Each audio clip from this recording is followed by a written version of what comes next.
Assalamualaikum warahmatullahi wabarakatuh. Halo teman-teman, perkenalkan nama saya Nuranisa Nasution dengan NIM 21530149. Saya dari kelas B Online Manajemen semester 2, mata kuliah Manajemen Keuangan 1 dengan dosen pengampu Ibu Asnawati SEMM, dan saya mahasiswi dari Sekolah Tinggi Ilmu Ekonomi Riau. Baiklah teman-teman, kali ini saya akan menjelaskan tentang jenis-jenis rasio keuangan.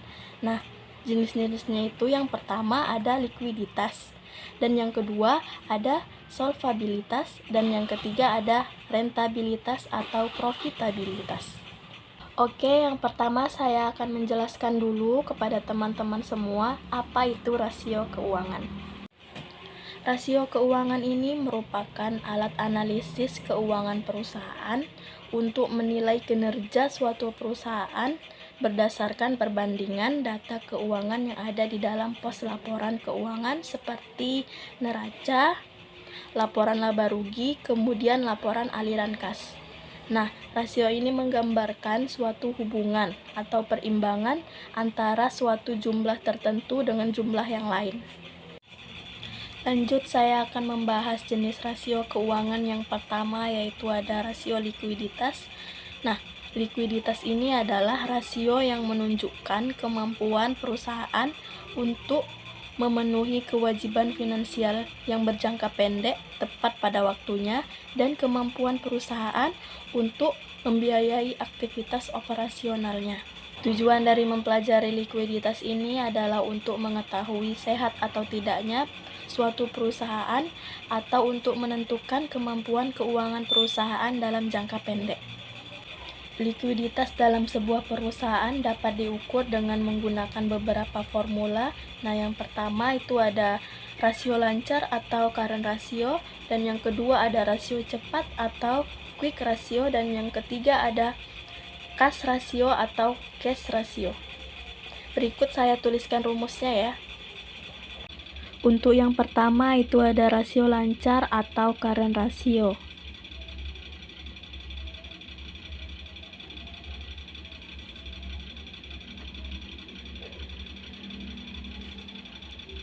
Current ratio atau rasio lancar adalah perbandingan antara jumlah aktiva lancar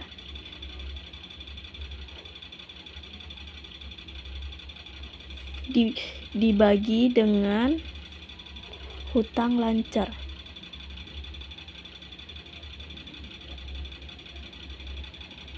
Dikali 100%.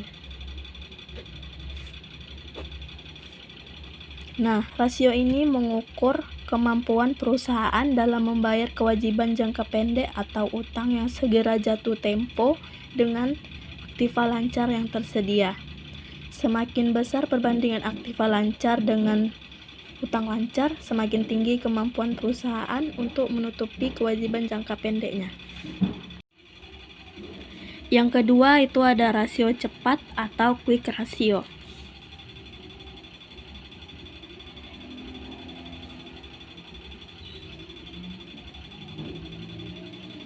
Hampir sama dengan rasio lancar, cuman perbedaannya terletak pada salah satu komponennya, yaitu persediaan, di mana total aktiva lancar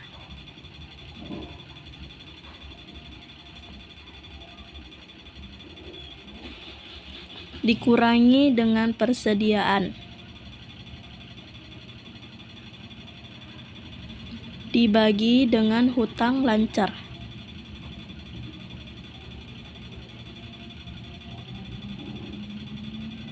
Kemudian dikali dengan 100%. Nah, rasio ini menunjukkan kemampuan perusahaan dalam membayar kewajiban atau utang lancar dengan aktiva lancar tanpa memperhitungkan nilai persediaan. Dan rasio ini menunjukkan kemampuan aktiva lancar yang paling liquid mampu menutupi utang lancar. Yang terakhir itu ada rasio kas atau cash ratio.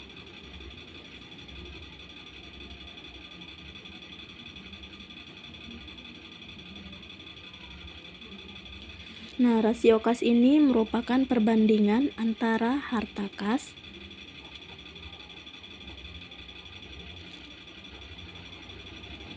dengan utang lancar.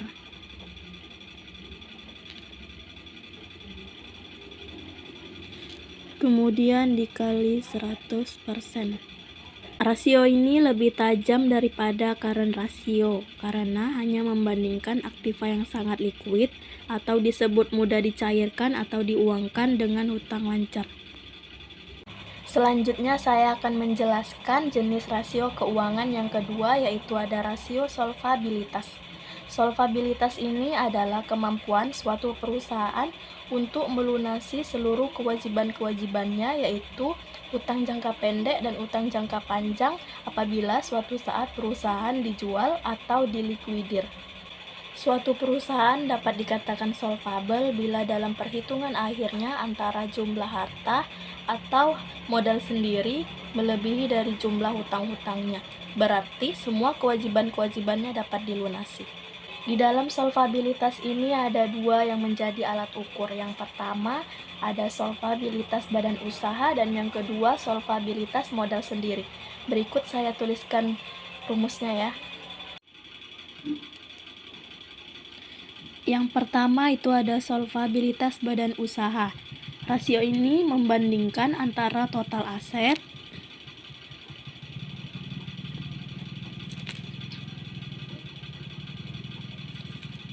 dengan jumlah utang perusahaan.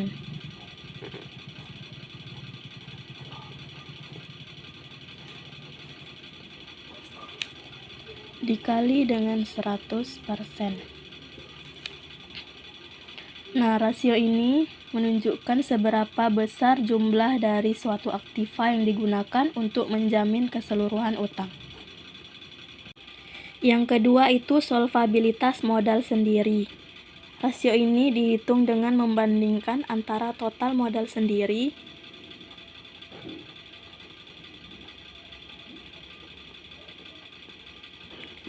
dengan total hutang.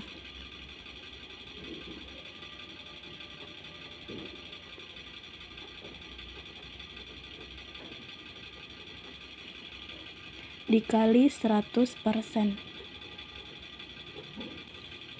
Rasio ini menunjukkan seberapa besar jumlah modal sendiri untuk membiayai atau menjamin hutangnya. Selanjutnya saya akan membahas jenis rasio keuangan yang ketiga, yaitu rentabilitas atau profitabilitas. Rasio rentabilitas ini adalah kemampuan suatu perusahaan untuk menghasilkan keuntungan atau laba selama periode tertentu dari segala harta yang dimiliki oleh perusahaan. Kebijaksanaan dalam penetapan berapa besarnya tingkat rentabel yang diinginkan itu tergantung pada keputusan manajemen perusahaan yang disesuaikan dengan keadaan, penjualan, produksi, dan persaingan di pasar. Rentabilitas suatu perusahaan dapat dihitung dengan menggunakan dua cara. Yang pertama, rentabilitas ekonomis. Yang kedua, rentabilitas modal sendiri. Berikut saya tuliskan rumusnya. Yang pertama itu ada rentabilitas ekonomis. Rentabilitas ekonomis ini merupakan perbandingan antara laba usaha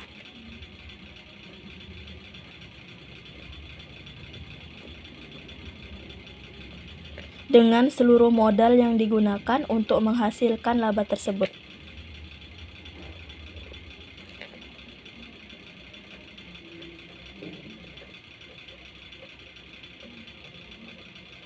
Dikali 100%.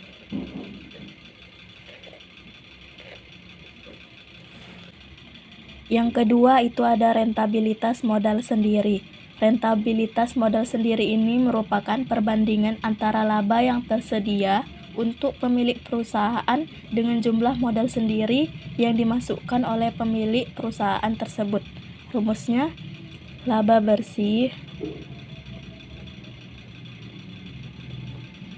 dibagi dengan modal sendiri dikali 100%.